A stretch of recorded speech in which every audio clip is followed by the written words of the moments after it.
2장 11절에서 21절 우리 한 절씩 교독하겠습니다.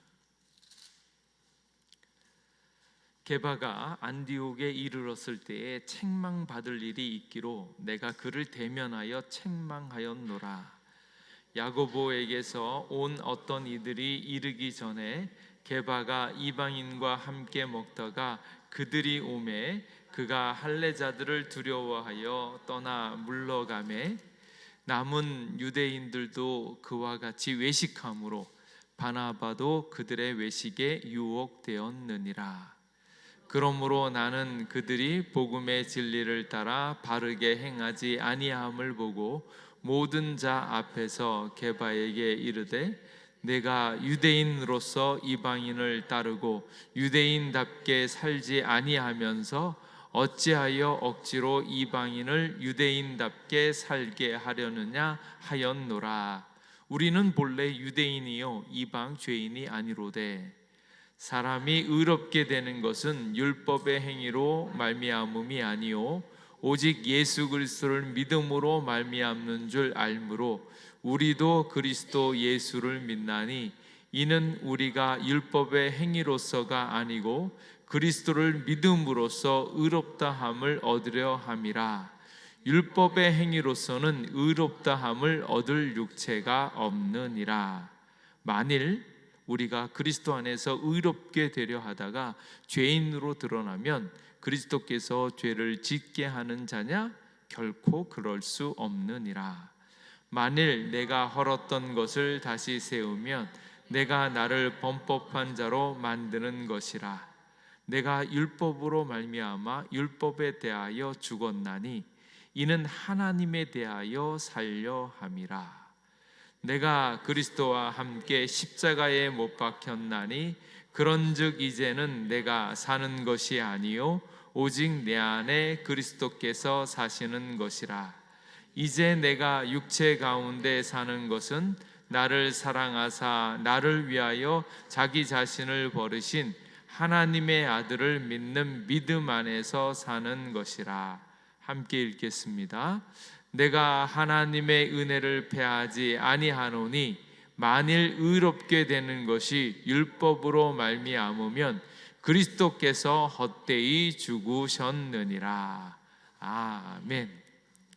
할렐루야. 오늘 오신 분들을 주님의 이름으로 환영하고 중간평가 한번 해볼까요? 지금까지 갈라디아서 오시면서 궁금하거나 생각나는 것 있으시면 한번 얘기해 보실래요?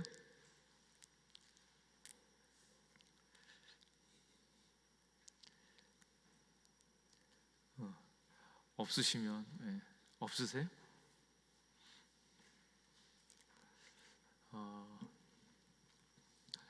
뭐 없으면 없는 거니까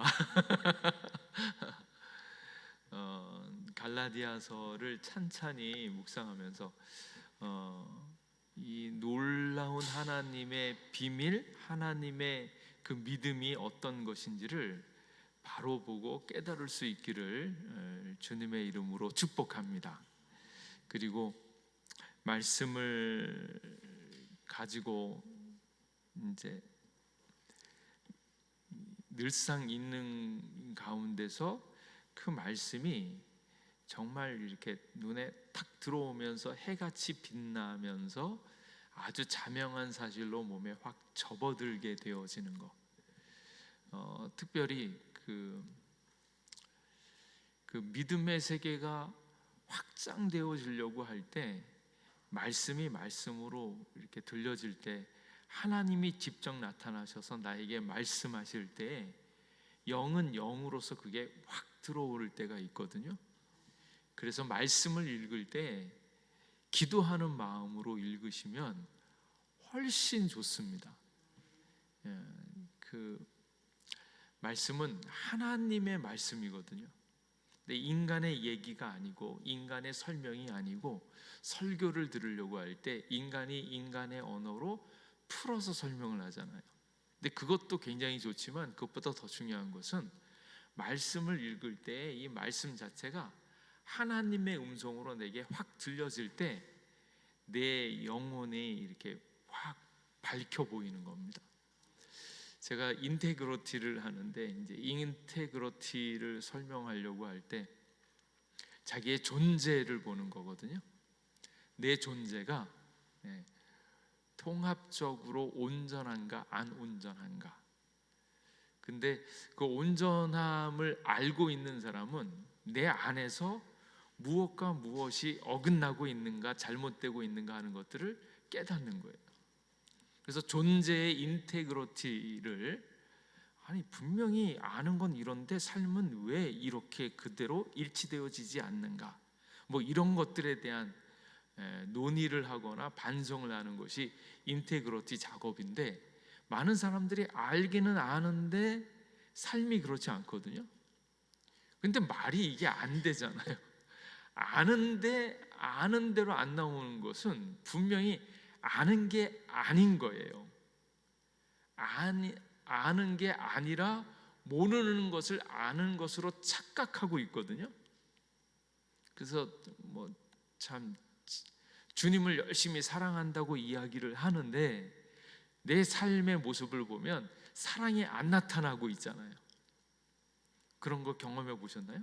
주님을 사랑합니다, 사랑합니다, 사랑합니다, 딱 이렇게 했을 때 주님을 사랑하는 그 증거가 이제 나는 정말로 주님을 너무너무 사랑해요, 이렇게 이제 믿고 그렇게 살아가고 있는데, 그게 정확하게 나타나는 것을 뭔가 하면 그의 행위를 보면, 그의 삶의 결과를 보면 그 삶의 결과가 그대로 얼마나 사랑하는지가 그대로 나옵니다. 그래서 이제 나중에 제가 여유가 생기면 아마 프로덕션을 하나 좀 만들어 가지고 한 사람의 인물을 가져다가 하루를 다 찍는 거예요.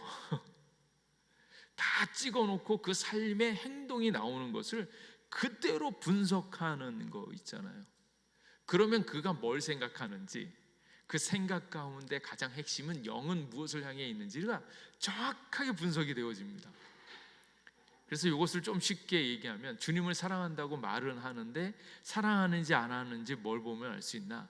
그가 지금 무엇을 생각하고 있는가, 그리고 그가 지금 자기의 시간을 어디에 가장 많이 쓰고 있는가, 그리고 지금 그가 가지고 있는 돈을 어디에 가장 많이 쓰고 있는가, 이거 보면 그 사람이 뭘 생각하고 뭘 중요하게 여기고 뭘 위해서 살아가고 있는지가 정확하게 나옵니다. 주님의 말씀, 주님의 은혜를 사모하고 있으면 말씀과 은혜를 얻는 일에 투자하시고 생각하시고 시간을 두셔야지 은혜가 깊어지는데, 그렇지 않으면 아닌 거예요. 근데 이제 생각은, 보통 그리스도인들의 생각은 직분 깨나 얻고 뭐 이러면 스스로 그래야 된다라는 당위성 때문에 나는 주님을 너무너무 사랑하는 걸로 착각을 하는 거예요. 물론 그 착각의 아주 대부분의 가장 대표적인 인물이 누군가 하면 목사죠. 목사. 이름이 목사니까 목사가 믿음이 제일 좋은 것 같고 말씀을 제일 사랑하는 것 같고 막 이렇게 느껴지잖아요. 그리고 사람들한테 그렇게 보이려고 애를 쓰잖아요. 근데 실상은 안 그런 사람이 많고, 근데 제가 목회를 하다가 제일 이렇게 아이러니하게 이제 회의적일 때가 그런 거예요. 교회 목사로서 너무 애를 많이 쓰는데 말씀을 사랑하고 하나님을 사랑하고 뭔가를 해야 되는데, 교인들을 너무 많이 만나고 교인들의 걱정과 뭐 장로들 만나서 이런저런 논의를 하고 근심 걱정을 하다 보면 하나님 말씀 때문에 기뻐하고 즐거워하는 것보다 사람들의 근심 걱정이 나를 꽉 눌러오는 거예요. 그러면서 이제 스스로 생각하는 거죠. 야, 이게 신앙생활이 맞냐?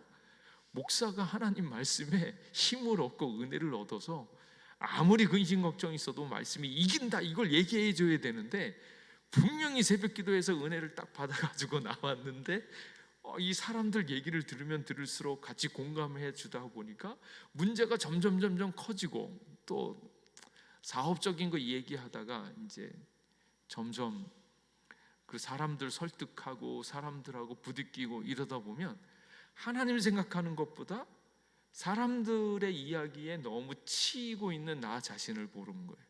그러면서도 무슨 착각을 해요? 나는 목사기 때문에 말씀을 가장 잘한다. 나는 목사기 때문에 하나님의 사랑을 많이 받는다. 이 착각하는 거예요. 근데 사실은 아니다. 이제 그 작업이에요. 그 작업. 그러니까 인테그리티는 하나님 앞에서 내가 정말로 하나님을 기뻐하고 있는가, 즐거워하고 있는가, 주님께 가까이 하고 있는가, 이것들을 분석을 하는데, 그 분석을 하다 보니까 나오는 현상이 딱 나와요. 그게 뭔가 하면 영혼육이요. 내 영은 예수님을 만남으로 말미암아서 너는 내 자녀다라고 이야기를 영적으로 깨닫는데, 그 영적인 그 인도함이 내 생각과 감정과 의지를 지배하고 있는가 안 한 사람들이 많다는 거예요. 분명히 그리스도인 맞는데 왜 생각은 그 모양이냐? 왜 분명히 그리스도인이라고 얘기하는데 마음은 아직도 원수를 사랑하기는커녕 원수를 미워하는 게 너무 자동적으로 이루어지고 있는가? 내 감정은 도대체 어디서부터 시작되어지는가? 영의 인도함을 받고 있는가? 이것에 대한 그대로 나오는 거예요. 그대로. 거기에다가 의지의 발로, 의지가 나타나서 움직이게 되어지는 행동, 이렇게 되어지는. 그래서 주님으로부터 얼마나 가까이 있는가, 주님께 가까이 나아가고, 그리고 그 주님의 음성을 듣는 것, 하나님이 직접 나에게 말씀하여 주시면 나의 존재가 어떠한가 하는 것들이 환히 보이는 거예요. 그래서 내 생각, 내 의지, 내 감동으로 말씀을 읽는 것이 아니라, 이거 말씀 보니까 너무 감동이 되네. 이 감동이 중요하지. 정말 중요하죠. 근데 그 너머에 주님께서 나를 이끌어가는 거예요. 내 감동이 아니라 주님께서 주시는 그 인도함을 받아서 쭉 나아가는 게 필요하다. 그래서 말씀을 읽을 때 기도하는 마음으로 하나님의 음성이 내 영에 말씀하여 주시고 그 영의 인도함을 받아서 내 생각, 감정이 철저히 굴복되어져 가는 거예요. 이게 자연스럽게 하나님의 전적인 은혜로 말미암아서 이루어지는 건데, 그 빛 가운데 나 자신을 내어드리는 거예요. 그래서 말씀을 읽을 때 똑같은 말씀인데 어떤 때는 반복되어지는 가운데 주님의 말씀이 환하게 깨달아지는 거예요. 이 지경을 가장 많이 체험해야 되는 부분이 오늘 읽은 바로 이 말씀입니다. 20절 말씀에 내가 그리스도와 함께 십자가에 못 박혔나니, 그리스도와 함께 십자가에 못 박혔대요. 못 박히면 어떻게 되어집니까? 죽어야죠. 나는 죽어야 되는데 그리스도와 함께 못 박혔다고 그러는데 왜 아직도 나는 살아서 있는가? 왜 내 고집과 내 의지와 내 생각은 여전히 살아있는가? 이제 이거를 점검해야 되는 거예요. 그리스도와 함께 못 박히면 이전에 과거에 있었던 것, 나의 모든 것들이 완전히 죽습니다. 죽어요. 끝장납니다. 근데 이게 얼마나 영적으로 여러분의 삶 가운데 그대로 접어드는가 하는 거예요. 그러니까 이 똑같은 말씀인데 누구는 인생이 바뀌면서 정말로 죽는 사람이 있고, 누구는 이 얘기를 계속 듣는데도 불구하고 여전히 그의 속사람이, 그냥 그의 옛사람이 그대로 살아서 꿈틀대고 기어코 살아나는 사람들이 있고, 그런즉 이제는 내가 사는 것이 아니요 오직 내 안에 그리스도께서 사시는 것이다. 이제 내가 사는 건 내 안에 그리스도가 사는 거지 내가 사는 게 아니다. 이제 내가 육체 가운데 사는 것은, 그럼에도 불구하고 내가 이 육체를 입고 있는 것, 우리가 예수 그리스도를 믿음으로 말미암아서 영생을 얻은 것을 확실히 믿기를 축복합니다. 그런데 우리가 예수님을 언제 영생을 얻었어요? 예수 그리스도를 믿는 그 순간이요. 그러니까 이후로는 뭐가 없습니까? 죽음이 없죠. 그래서 한 번 태어난 사람은 두 번 죽고, 두 번 태어난 사람은 한 번 죽는다. 이제 그 얘기를 하는. 이후로는 우리가 죽는 게 없다. 왜냐하면 영원히 살기 때문에. 육체가 죽는 게 있을 수는 있어도 그 영은 살아서 분명히 영원한 삶을 누리게 되어질 줄로 믿습니다. 그러니까 지금 우리는 영원히 살기 때문에 죽는 게 겁이 안 나는데, 문제는 내가 이 육체를 가지고 있다는 거예요. 지금 있는 이 육체.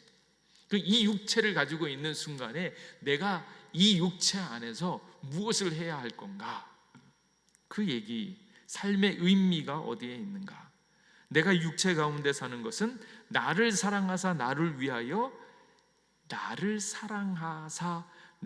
위하여 자기 자신을 버리신 하나님의 아들을 믿는 믿음 안에서 사는 것이다. 그러니까 여기에 이제 나중에 이제 계속 묵상하다 보면 내가 주님을 위해 사는 거 있잖아요. 내가 주님을 위하여 내가 사는 것과 내가 사는 게 아니고 나를 위하여 내 안에 계신 주님이 나를 사는 거예요. 그러니까 여기서 내가 주님을 위하여 내 생명을 주님을 위해 드리겠습니다 라는 차원과, 그게 아니고 나를 위해서 주님이 내 안에서 사는 것하고는 또 다르다라는 거예요. 내가 나를 위해 사는 게 아니고 주님이 나를 위하여 살아가는 삶으로 확 바뀌거든요, 이게. 그러니까 이 말은 굉장히 쉬운데 이것이 우리의 존재론적으로 영적으로 깨달아지는 것들은 얼마나 큰 의미가 있는가. 이 것들이 영적으로 이 말씀이 여러분에게 그대로 적용되어지고 이해되어지고 살게 되어지기를 주님의 이름으로 축복합니다. 근데 이게 쓱 들어와야 되는데, 그래서 이게 너무 안타까운 거예요. 이게 얼마나 큰 은혜인가, 얼마나 큰 기쁨인가.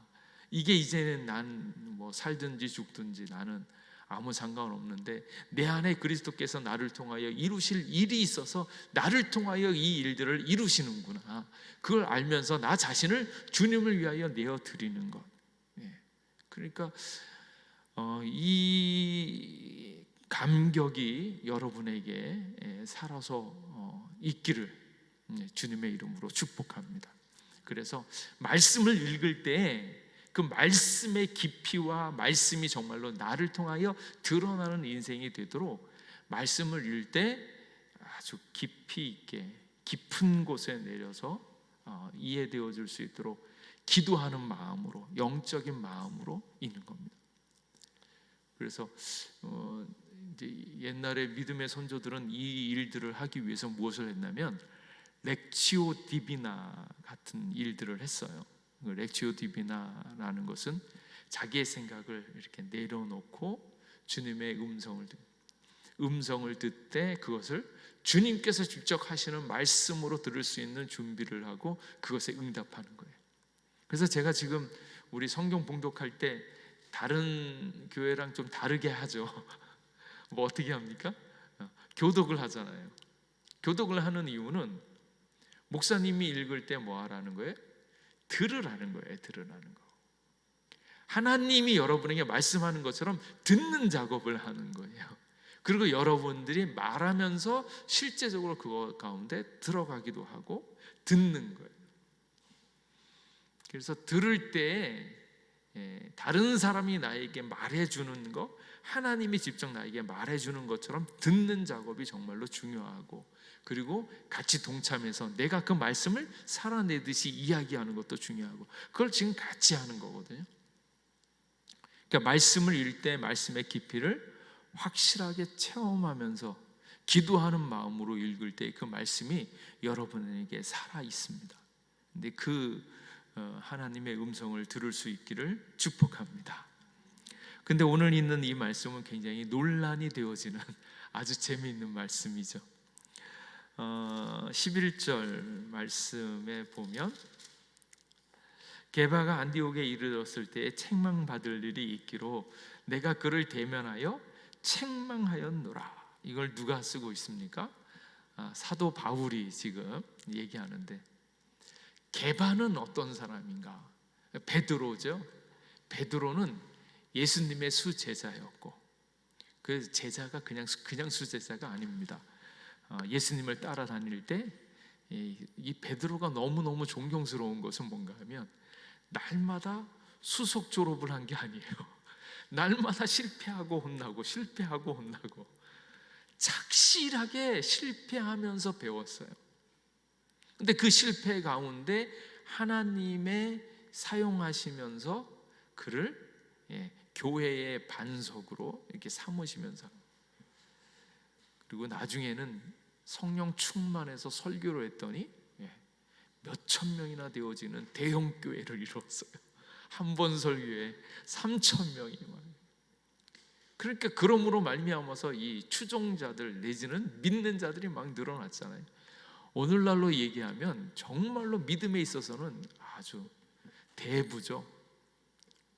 사도 중에 사도라고 이야기할 수 있고. 근데 그 베드로를 지금 있는 이 믿은 지 얼마 안 된, 아까 14년 후에 바나바와 함께 예루살렘에 올라가고 이렇게 그런 일들이 쭉, 지금 믿은 지 얼마 됐겠습니까? 20년도 채 안 되는 지금 막 뜨거운 마음을 가지고 있었던 사도 바울이 베드로를 책망하는 겁니다. 책망하는 거예요. 오늘 있는 이야기 다 알고 계시죠? 바울이 한 의견이 굉장히 잘 책망한 것 같다, 이렇게 생각되시는 분 있으세요? 제가 싸움을 좀 붙여야겠다. 아니다, 베드로는 잘했는데 베드로가 좀 억울하다, 이런 느낌 안 드세요? 야, 이거 언제 바울파들이 이렇게 늘어나? 이게 팽팽한 일 같은데, 물론 오늘에 있는 갈라디아서의 주인공은 사도 바울이고, 사도 바울이 쓴 이 말씀이 하나님의 말씀으로 전해지니까. 베드로가 오늘 또 참 하나님의 은혜죠. 오늘 큐티 말씀이 또 꼭 그 말씀이에요. 베드로가 고넬료하고 같이 밥 먹고 이방인들하고 밥 먹는 것 때문에 비난을 받아요. 유대인들한테, 할례자들한테. 베드로는 이미 유대인으로서 그 율법과 할례를 뛰어넘어서 이방인들이 얼마나 중요하고 이방인들이 정결례에 있어서 예수 그리스도를 믿음으로 충분하다는 것을 알았습니다. 그래서 이방인들하고 같이 밥을 먹어요. 같이 밥도 먹고 음료수도 마시고, 요즘에 나온 것처럼 사우나도 가고 그랬을까? 하여튼 이방인들을 차별하거나 이방인들하고 전혀 거리낌이 없습니다. 그러던 이 베드로가 한때는 할례자들한테 비난을 받을 정도로, 그 정도로 이방인들하고 정말로 믿음의 교제를 나누고 있었는데, 오늘 있는 얘기는 그렇게 한 베드로가 사도 바울에게 말을 듣습니다. 왜 말을 듣는가? 오늘 있는 말씀으로 보면 야고보에게서 온 어떤 이들이 이르기 전에 게바가 이방인과 함께 먹다가 그들이 오매 그가 할례자들을 두려워하여 떠나 물러가매. 함께 먹다가 야고보에게서 온 어떤 이들, 어쩌면 할례파라도 여겨지는 이들이 오니까 그들이 두려워서 떠나 물러갔다라는 거예요. 그러니까 이방인과 유대인이 일상적으로 식탁 교제를 나누는 건 오늘날에는 별 문제가 안 되지만 당시에는 큰 문제. 그렇게 먹었더니 유대인들이 막 비난을 하는 그런 일들이고, 그렇게 되어지는 이유는 왜 그렇습니까? 이게 정결례거든요. 부정하게 되느냐 안 되느냐. 근데 이제 지난주 새벽기도 때 제가 말씀을 드렸잖아요. 예수님이 온 이후에 이게 바뀌었다고. 어떻게 바뀌었습니까? 예수님을 믿고 예수님을 따르는 자들은 더러워진 것들을 접촉했을 때 그것 때문에 더러워지는 존재가 아니라, 예수님은 가장 거룩하시고 온전하신 분이기 때문에 오히려 가장 깨끗하신 분이 더러운 사람을 터치하게 되어지면 그 더러운 사람을 깨끗게 하는 능력이 예수님께 있기 때문에 예수님은 더 이상 이 부정에 대한 것들을 걱정하지 않아도 되는, 오히려 정과 부정을 이야기할 때 가장 깨끗하신 예수님을 만나기 위해서 지금까지 정결례가 있었지, 예수님이 오시면 모든 것이 깨끗해진다라는 것을 알려주기 위해서 지금 정결례를 한 거지. 그러니까 예수님이 오시면 이것이 무력화되어지거든요. 그러니까 이방인이냐 유대인이냐, 그리고 그들이 음식을 먹는 문제에 있어서 하나도 문제가 되어지지 않는 것은 예수님께서 오셔서 그들을 다 깨끗게 하시고 예수님의 이름을 붙잡고 있으면 아무리 더러운 것이라도 주님으로 말미암아서 깨끗게 되어질 줄로 믿습니다. 그러니까 그 은혜를 알고 있는 사람은 더 이상 이 문제가 하나도 되어지지 않아요. 근데 그러던 베드로가 왜 떠났겠느냐? 왜 갑자기 밥을 먹다가 떠났겠느냐? 이제 많은 학자들이 이것을 이야기를 할 때, 할례에 속한 자들, 그들은 그냥 유대인이 아니고 할례를 받아야 하지만 하나님의 백성이 될 수 있다고 주장하는 유대주의자들이다. 그러니까 이들이 그 예루살렘 공회에서 결정이 내려져서 오직 믿음으로 의롭게 되어진다라는 것을 결정했음에도 불구하고 그 여파가 남아 있어서 이들이 계속 주장하는 거예요. 그러니까 예루살렘 초대교회 가운데 일부 남아 있었던 이 할례파들이 계속적으로 항의하고 괴롭게 하고 있는 일들이 계속 발생이 되어지고 있는 겁니다. 그러니까 야고보에게서 온 사람들이 할례에 속한 자들과 관련 있게 생각되어지면, 이 할례에 속한 자들은 믿음이 약한 유대인들로서 교회가 이방인들하고 어울리면 유대적 정체성이 훼손되어진다라고 보고 그것에 대해 분노하면서 교회를 향해서 압박하기 시작했다라는 거예요. 그러니까 여기서 지금 말하자면 베드로가 뭐라고 얘기합니까? 베드로가 두려워했다. 그가 할례자들을 두려워하여 떠나 물러가매. 베드로 이 묵상을 막 하는데, 야, 바울아, 내가 두려워하긴 뭘 두려워해? 그냥 잠시 떠난 거지 뭘 겁나서 떠났겠어. 두려워하긴 내가 뭐가 겁나? 이러고 싶은 말을 할 것 같은 생각이 막 드는데, 분명히 보여지는 것들은 베드로가 두려워해서 떠났다라고 이야기를 하는 거예요. 왜 두려웠겠는가? 그때 압박을 주고 있었던 그 할례파 사람들, 교회 공동체 내에서 여전히 압박을 주고 있었던 할례파 사람들의 일들이 분위기가 심상치 않았다라는 거예요. 그래서 예루살렘의 이런 분위기를 잘 알고 있었던 야고보는 이 유대인들과 이방인이 함께 모인 안디옥 교회에 사람을 보내서 이런 위험성들에 대해서 알려주기도 했을 것이다 라고 얘기하는 겁니다. 그래서 베드로는 자신이 이방인들과 같이 잘 먹고 마시고 자유로운 이 행동이 할례에 속한 자들을 자극하게 해가지고 교회를 더 위험하게 만들 수 있는 그런 사실에 대해서 염려했다라는 거예요. 그러니까 자신이 가지고 있었던 안전이나 신학적 입장에 대한 두려움이 아니라 할례에 속한 자들로 말미암아서 교회에 더 큰 혼란과 위험이 야기되어질 것 같아서 그 자리를 피했다라고 보고 있는 거예요. 그러니까 베드로는 박해자들을 더 자극하지 않기 위해서 이방인들과의 교제를 중단하는 조치를 취했고, 그리고 그것에 대해서 동조하고 있었던 바나바와 다른 유대인들도 여기에 동조했다라는 거예요. 그러니까 이해를 해보자면 베드로는 무엇을 위해서? 유대파 아니면 헬라 사람들을 배려하는 차원에서 교회의 평안을 위해서 이렇게 했는데, 문제는 그 일들에 대해서 바울이 바라보고 있는 관점은 이거는 복음에 대한 여파가 분명하다. 교리적인 문제, 믿음에 대한 문제, 복음에 대한 문제로 이것을 직접적으로 보게 되었다라는 거예요. 그래서 베드로는 어쩌면 교회의 안전과 여러 가지 일들 때문에 평안을 위해서 이렇게 불가피하게 이렇게 했지만, 그 일들은 복음에 대한 신학적이고 교리적인 문제에 바울이 정확하게 짚고 그것에 대해서 이야기한다는 거예요. 근데 이제 우리 이 일들에 대해서 얘기를 하면 우리 김희영 목사님은 바울 편에 들어가지고 바울을 막 얘기합니다. 근데 저는 베드로에 대해서 이제 담임 목사로서 내가 오래 해보니까 충분히 그럴 수 있는 것 같은 거예요. 굳이 거기서 이방인들하고 같이 얘기하는 거 너무 좋죠. 밥 먹는 거 굉장히 좋죠.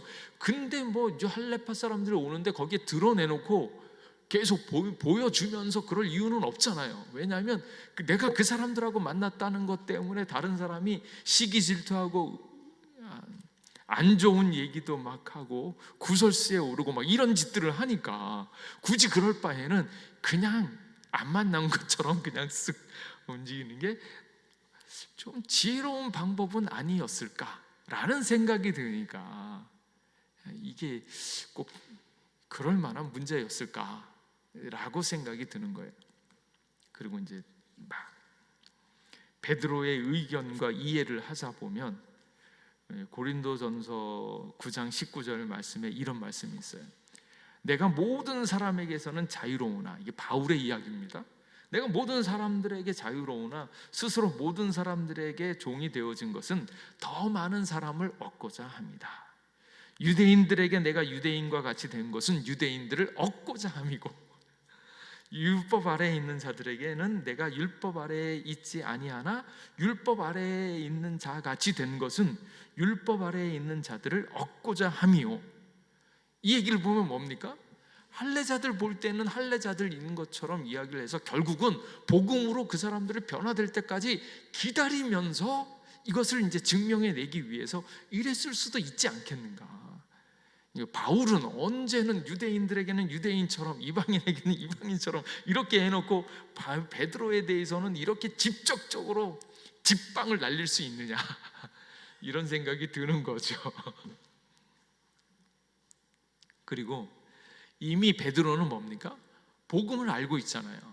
예수 그리스도를 만나서 정말로 죽을 고비를 넘기면서 죽는 게 겁나지 않았고 두려울 게 없는 사람인데, 이렇게 한 이유는 무엇입니까? 음식에 대해서 같이 밥을 먹거나 안 먹거나 이게 하등 중요한 문제가 아닌 거예요. 먹든지 말든지 이 일 가지고 얘기하는 것 자체도 음식은 음식일 뿐이고, 먹다가 먹을 수도 있고 안 먹을 수도 있는데 이 일이 별일이 아닌데 그걸 굳이 음식을 먹니 안 먹니 이 일들을 끝까지 버팅기면서 주장할 얘기가 아니니까 분쟁과 구설수의 소지를 없애기 위해서 불가피한 선택이 아니었을까, 이런 생각도 드는 거고. 그리고 이제 로마서에 있는 말씀을 보면 믿음이 강한 자는 믿음이 연약한 자를 담당하고 인내해라. 그러니까 베드로는 믿음이 있는데 믿음이 연약한 할례자들을 자극시키지 않거나 그들이 이제 따라올 때까지 참고 인내하는 과정이 필요하지 않았겠는가. 저는 아마 천국 가서 베드로를 만나면 베드로가 저를 좋아하지 않겠나. 베드로 편의 이야기를 너무 많이 해서 그러지 않았겠는가. 근데 이런 상황인 거예요. 그래서 베드로가 너무너무 감사한 것은 뭔가 하면 여기에 대해서 반대 의견이나 토를 안 답니다. 사도 바울이 이렇게 얘기하면 그럴 수 있겠다, 그 얘기가 맞겠다, 내가 잘못했을 수도 있지 뭐. 근데 그렇게 받아들이는 것 같은, 그래 내가 어리숙해서 이렇게 잘못했네 라고 이렇게 얘기할 것 같은 그런 느낌이 좀 있어요. 그래서 베드로는 어쩌면 불가피하게 이렇게 했을 수 있다 라고 이제 생각이 들어지면서 베드로도 너그러운 마음으로 이제 보내는데, 문제는 이 일들에 대해서 바울이 얘기하는 바가 뭐냐, 이 일들에 대해서 바울이 정확하게 찍고자 하는 것은 복음의 정확성입니다. 오히려 이 일로 말미암아서 성경 말씀에 복음이 무엇인가, 오직 믿음으로 말미암아서 복음이 이루어진다라는 것을 정확하게 짚어주고 있는 것에 얼마나 감사한지 몰라요. 오히려 베드로 자초도 이런 잘못을 했음에도 불구하고 그가 예수 그리스도를 믿음으로 말미암아서 의롭다 하는 그 은혜와 역사를 여기에 공표하고 있으니까 베드로가 실수할 수 있죠. 잘못할 수 있죠. 그러나 그의 실수와 연약함이 문제가 아니고 그도 믿음으로 말미암아서 다시 구원을 얻게 되어진다라는 것을 배워야 한다는 것을 정확하게 찝어주고 있다라는 거예요. 그래서 우리가 여기서 봐야 되어지는 것은 믿음으로 의롭게 되어진다는 거예요. 율법으로 말미암아서, 율법을 행함으로 말미암아서 이 일들이 해결되어지는 것이 아니고 오직 믿음으로 말미암아서. 그리고 거기에는 누구도 예외가 없습니까? 베드로도 예외 없다. 하필 지금 기독교 세계에서 가장 존경받고 가장 큰 사람이라고 하는 베드로라 할지라도 하나님 앞에서 의롭지 않고 오직 믿음으로 말미암아서 의롭고, 그 법을 떠나 복음의 온전함을 따르지 않으면 베드로라도 책망받아야 된다라는 사실을 정확하게 찝어주고 있는 거예요. 그래서 복음이 무엇인가? 오직 믿음으로 말미암아서 의롭게 되어진다. 그 정결이라고 하는 거 있잖아요. 음식을 먹으면서 이방인들을 만나는 것이 더럽게 되어진다라고 이야기하는 그 모든 정결에 대한 이야기들을 의롭다라는 개념으로 싹 바꾸어 주죠. 그래서 정결에 대한 것들은 의로운 것, 깨끗한 것과 연결되어지는데, 그 깨끗하게 되어지는 것은 오직 예수 그리스도를 믿음으로 말미암아서 깨끗게 되어진다는 사실을 깨달을 수 있기를 간절히 원합니다. 그래서 그 삶은 믿음으로 말미암아서 깨끗게 되어진다라는 사실을 우리의 삶 가운데서 그대로 드러나는 거예요. 이신칭의라는 이 말이 그냥 믿음으로 되어진다라고 하는 관념적인 얘기가 아니라 우리의 삶의 행실로 그대로 드러남과 동시에 그 안에서 우리가 자유를 누릴 수 있다라는 거예요. 그래서 교회에서 이신칭의를 알지 못하는 사람들은 계속 뭘 하고 있어요? 행위를 보이려고 하잖아요. 행위를. 그리고 그 행위가 쌓이면 쌓일수록 뭐가 되어집니까? 권력이 되어지죠. 내가 교회를 일찍 들어와서 예배도 많이 드리고 헌금도 많이 하면 점점 교회에서 직급이 높아진다라고 하는 그런 관념들이 있고요. 뭔가 큰 소리를 치려고 하면, 금방 들어온 새 가족이 큰 소리 치면 아이고 언제 들어왔다고 벌써 큰 소리입니까?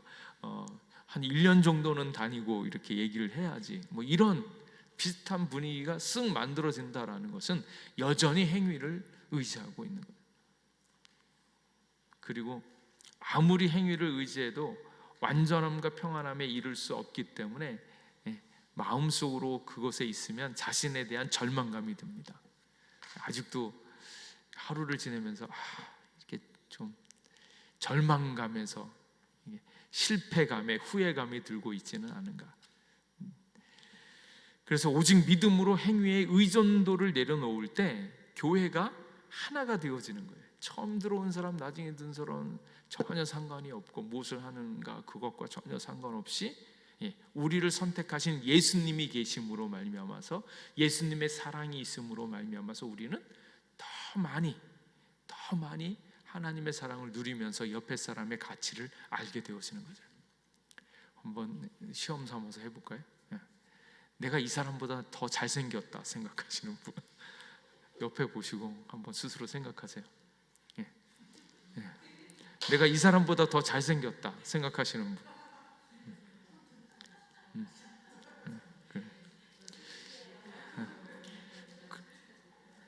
아니에요? 옆에 사람이 더 잘생겼어요?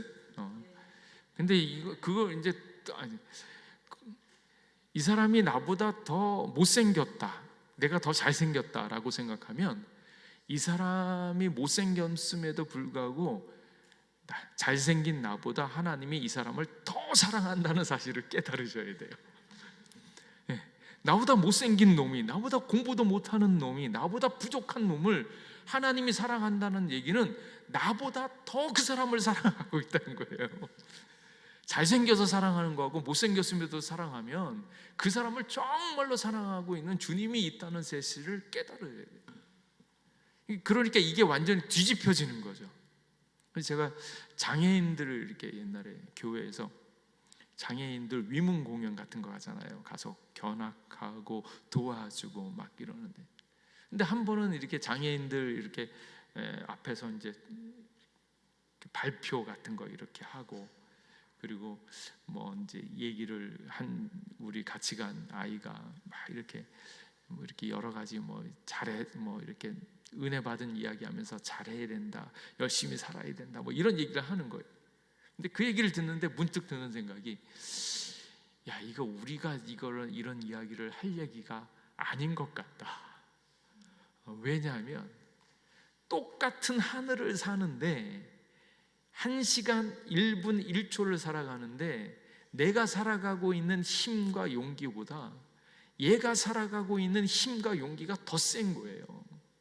그 장애를 안고 매 순간을 버텨내고 있는 힘과 용기가 얼마나 더 센가. 그러니까 그 장애를 가지고 있는 사람들을 향해서 그들이 온전하게 살아가게 하기 위해서 옆에서 도우시는 예수님의 사랑과 은혜가 얼마나 더 큰가. 그러니까 멀쩡한 사람이 1분 1초를 사는 것보다 조금 못생기고 못나고 부족하고 연약한 사람이 그 1분 1초를 살아가는 데 있어서는 얼마나 큰 노력이 있음과 동시에 얼마나 큰 하나님의 은혜가 있기에 이것을 살아가고 있는가. 이게 완전히 뒤집혀지는 겁니다. 그러니까 예수 그리스도를 믿고 있는 세상에서는 완전히 다 바뀌는 거죠. 잘생기고 잘난 사람이 인정받는 게 아니라 못났지만 은혜로 살아가고 있고 주님이 더 많이 사랑하고 있다는 것을 딱 보는 거예요. 그러니까 처음 온 사람, 부족한 사람, 이런 사람들이 보는 관점이 완전히 달라지는 겁니다. 그게 은혜로 말미암아서 은혜로 바라보고 있는 그런 관점인 거죠. 그러니까 그것이 우리의 삶 가운데 그대로 들어왔을 때 나의 삶이 완전히 바뀝니다. 그래서 오늘을 내가 이 순간을 살아가고 있는 것이 전적인 하나님의 은혜고, 내가 숨을 쉰다라는 거, 물을 먹고 소화를 시킨다는 거, 이건 무엇 하나 내가 내 뜻대로 한 게 하나도 없는 거예요. 너무나 자연스럽게 주님이 이렇게 다 이루어주고 계시는 그 은혜를 아니까, 이게 전적인 하나님의 은혜구나, 이게 너무 감격스러운 거죠.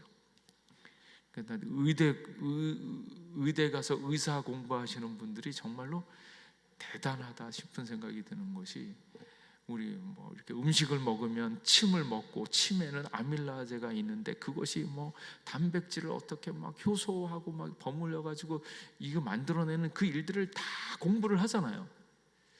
근데 우리는 너무나 믿음으로 말미암아서 그것이 저절로 그런 작업들이, 그건 몰라도 내 안에서 정말로 먹을 것만 먹으면 알아서 침을 묻혀서 그거를 이렇게 효소로 이렇게 만들어 가지고 들어가면 쓸데없는 거 다 내보내고 쓸만한 거 다 골라다가 너무나 정갈하게 힘과 영양분으로 만들어서 그것으로 하여금 나로 하여금 움직이게 하는 이 놀라운 일들이 나도 모르는 사이에 의대 가서 공부도 안 했음에도 불구하고 이걸 정확하게 살아내고 있는, 이게 얼마나 큰 은혜인가. 그걸 꼭 배워야지 사는가. 그러니까 이게 모든 것들이 하나님의 전적인 은혜로 되어지니까 살아가는 모든 것들이 은혜로 쭉 연결되어 있다는 것을 사람들에게 보는 겁니다. 그래서 행위에 대한 의존도를 내려놓는 거예요. 그래서 은혜. 그러니까 은혜를 알면 뭐 하시게 됐습니까? 절대로 애쓰지 마라. 이때 제일 불쌍한 게 누군가 하면 목사예요. 목사. 왜 목사인가? 어떻게든지 은혜를 주겠다라고 발버둥을 치면서, 아니 은혜는 하나님이 주는 거지, 그럼 내가 뭐 어떻게 하라고. 그러니까 목사라고 허우대는 멀쩡해서 좀 이따가 끝나고 나서 목사님 말씀 좋았습니다 그러면 하나님이 주셨음에도 불구하고 지가 잘한 줄 알고 막 이러고, 오늘은 아무 얘기도 없으면 하나님하고 이렇게 그 사람이 만나서 은혜를 받든지 아닌데 하나님 책임인데 왠지 그거를 지가 한 것처럼, 지가 잘못해서 그런 것처럼 또 기가 팍 죽어서 그러고. 제일 불쌍한 게 목사인데 애쓰지 마라. 일어날 일은 일어나면서 그 일들을 주님 손에 맡기면 주님께서 저절로 다 완벽하게 책임져 주시고 이루어 줄 줄 믿습니다. 그 믿음이 있는 것이 진짜 믿음인 거예요. 그래서 절대 애쓰지 말고 주님 안에 거하기만 하면 주님께서 나를 통하여 이 모든 일들이 이루어질 줄로 믿습니다. 그 상태로 나아가는 거예요. 그래서 믿음이라고 하는 것, 이게 얼마나 중요한가, 정말로 믿어지는가, 그리고 그 믿음으로 내가 살아가고 있는가, 믿음으로 내가 경험하고 있는 것들을 정말로 자유롭게 누리고 있는가, 이걸. 그리스도의 사역을 믿음으로 의롭다함을 받는다면 우리의 행위로 의롭다함을 받지 않는다. 행위 의존적이지 않는다라는 거고요. 그리고 여기에 이제 주시는 말씀이 율법에 대해서는 뭐 합니까? 죽잖아요. 그리스도와 19절 말씀에 율법으로 말미암아 율법에 대하여 죽었나니 이는 하나님에 대하여 살려 함이다. 율법에 대해서는 죽었답니다.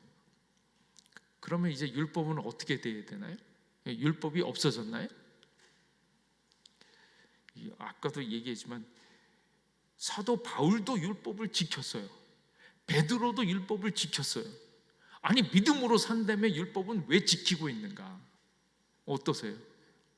여러분에게 율법은 어떤 의미입니까? 근데 이게 이제 바뀌는 거예요. 예수님을 만날 때까지는, 만나기 전에는 율법을 알면 알수록 뭐예요? 죄를 들통나게 하잖아요. 죄를 들통나게 하잖아요.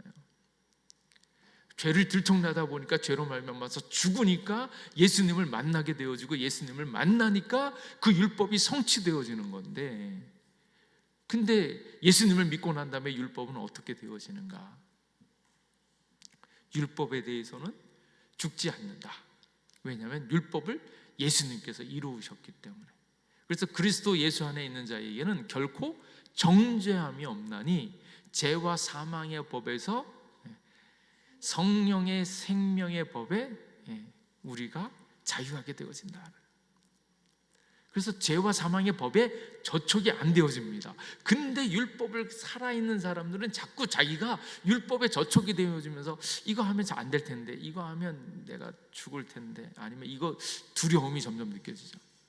율법을 산다고 할 수는 없는데 왠지 율법 때문에 두려움을 느끼고 있다면, 말은 그렇게 못해도 율법 때문에 힘이 든 거예요. 두려워하고 있는 거예요. 그래서 그럴 때마다 뭐 하라고요? 예수님을 의지하고요, 예수님을 믿음으로 말미암아서 율법에 대한 정죄로부터 자유합니다.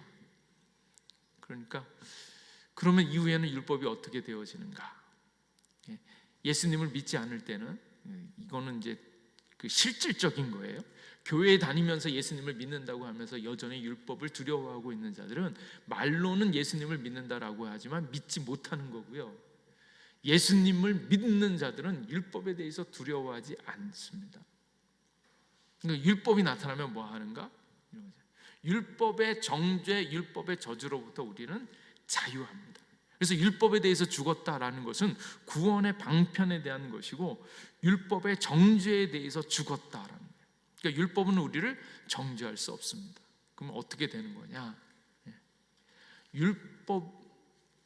율법을 우리가 쫓아가면서 율법을 지키는 게 아니고, 예수 그리스도를 믿으면 율법이 나를 따라온다라는 거예요.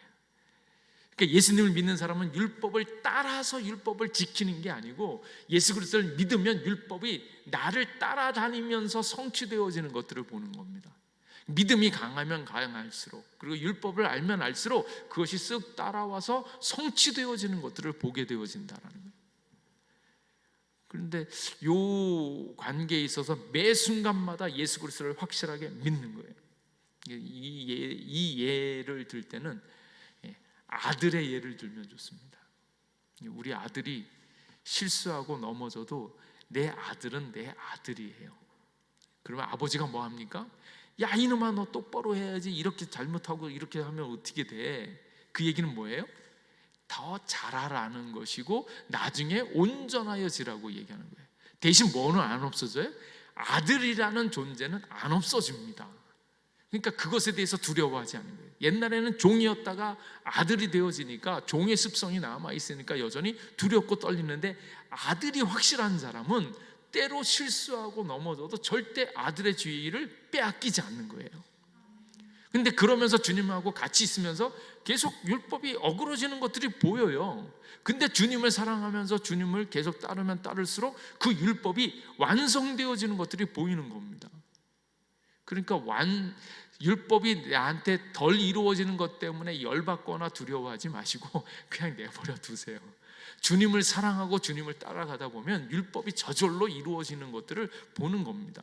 그래서 율법으로 말미암아서 방향성을 찾고 율법으로 말미암아서 내가 주님을 얼마나 많이 닮아가는 것들을 확인하고 있는 작업이에요. 그래서 율법이 이제 주님 안에서 성취되어지는 것, 내 안에서 성취되어지는 것들을 바라보는 겁니다. 그래서 어제까지는 미운 놈 정말 꼴도 보기 싫었는데 오늘은 그래도 봐줄만 하네. 여기까지 온 거 하나님의 은혜야. 이렇게 기뻐할 수 있기를 축복합니다. 그리고 다음 날은 뭐예요? 아이고, 미운 놈 떡 하나 더 준다고 떡 하나 더 줄 수 있는 용기가 생기면, 와, 이거 하나님의 은혜야. 이런 거 좋아하셔야지. 그러면서 점점 사랑의 깊이가 달라지는 것들을 경험하면서, 이게 정말로 나같이 구제불능인 사람이 여기까지 왔네? 이게 은혜네? 은혜를 더 많이 받아야지, 은혜를 살아야지. 그러면 점점 좋아지면서 결국은 원수를 사랑하는 지경까지, 원수를 위하여 나 자신을 내어주는 그 단계까지 점점 나아가는 거예요. 근데 그 일을 누가 이루시는가? 예수님이 이루신다고요. 예수님의 은혜 가운데서 예수님을 믿고 있을 때 예수님과 똑같이 그 일이 나에게 이루어지는 거지, 내가 내 힘으로 하면 그게 안 이루어지니까 그것이 이루어질 때까지 내가 예수님 안에 계속 거하는 것을 계속하는 거예요. 그래서 예수님을 의지하고 예수님을 온전히 믿을 때 그 모든 행위들은 저절로 따라다니면서 율법이 이루어지는 것을 믿으시기 바랍니다. 그러니까 이걸 알고 나면 얼마나 자유로운지. 실수하는 것 때문에 너무 안타까워하지 말고요. 제가 알고 있는 가장 유용하면서 가장 강력한 말 중에 하나가 있는데, 그게 뭔가 하면, 이거를 가르쳐 드릴까 말까, 이게 때를 따라서 저한테 족쇄가 되기도 하는데, 제가 무슨 얘기를 좋아하냐면 욕해 버려라 라는 걸 좋아해요. 욕을 해서 버리라는 거예요. 미워하는 마음이 있는데 미워하는 마음을 가슴속에 계속 끌어안고 그것을 숨기면서 그것을 키우지 말고, 짜증이 나면, 화가 나면 그것을 욕을 해가지고 그 미워하는 마음을 버리라니까요. 욕을 해서 버리라고요. 근데 그거를 못하면, 안 좋은 것은 버리라고요. 버리라고. 그래서 점점 주님을 닮아가고 주님을 품으면 품을수록 그 인간을 불쌍히 여기면서 이렇게 사랑하는 마음으로 점점 커져가고 있는 그 믿음의 깊이가 커져가면 커져갈수록 주님의 말씀이 이루어지는 것들을 보면서 감사하고 감격해하는 것, 그렇게 나아가는, 그게 믿음으로 나아가는 거예요. 그래서 그 단계로 나아가는데, 내가 그리스도와 함께 십자가에 못 박혔나니, 이제 이 이야기, 이제는 내가 사는 것이 아니요 오직 내 안에 그리스도께서 사시는 것이다 라고 하는데, 제가 이 이야기를 할 때 꼭 기억하고 싶은 말이, 그 마이스터 에카르트라는 신학자가 한 말 가운데 초탈이라는 말이 있어요. 초탈과 돌파, 이렇게 얘기 쓰거든요. 마이스터 에카르트는 1260년경에 태어나신 분인데, 그 당시에 도미니크 수도사 신학자였습니다. 근데 그분이 한 말 가운데 첫 번째가 초탈이에요. 초탈은 나의 나되어진 것들로부터 벗어나서 탈피하라는 거예요. 그러니까 너의 옛사람 내지는 너 자신으로부터 탈피해서 어디로 들어가라고요? 예수님 안으로 들어가라는 얘기예요. 근데 대부분의 사람들이 힘들고 어려운 이유는 다 어디에 있는가? 자기의 자기됨, 인간됨, 육체됨, 그것을 버리지 못하기 때문에 결국 그 일이에요. 그러니까 이 신앙생활의 거의 절반 이상이 다 어디에 다 속해져 있냐면, 자기가 인간으로서 갖게 되어지는 그 모든 것들을 버리는 거, 버리고 떠나는 거. 그래서 초탈하는 것부터 배우시는 거거든요. 그래서 내가 그리스도와 함께 십자가에 못 박힐 때 못 박는 것은 누구를 못 박는가? 나의 나됨을 못 박고 인간됨을 다 이렇게 못 박는 거예요. 그리고 그 다음에는 어디로 들어갑니까? 내가 사는 것이 아니라 내 안에 그리스도께서 사시는 것으로 그리스도 안으로 들어가는 거예요. 근데 그리스도 안으로 들어가는 데 있어서의 방해되어지는 것들이 너무너무 많으니까 그것을 돌파해서 하나님의 아들 예수님 안으로 들어가는 거예요. 그 다음에는 무엇이겠습니까? 내가 사는 것이 아니고 내 안에 계신 예수님께서 나를 통하여 살아가는 거예요. 그래서 내가 사는 것 아니고 예수님이 사는 겁니다. 근데 다들 내가 나를 위하여 살잖아요. 당신 신앙생활 왜 합니까?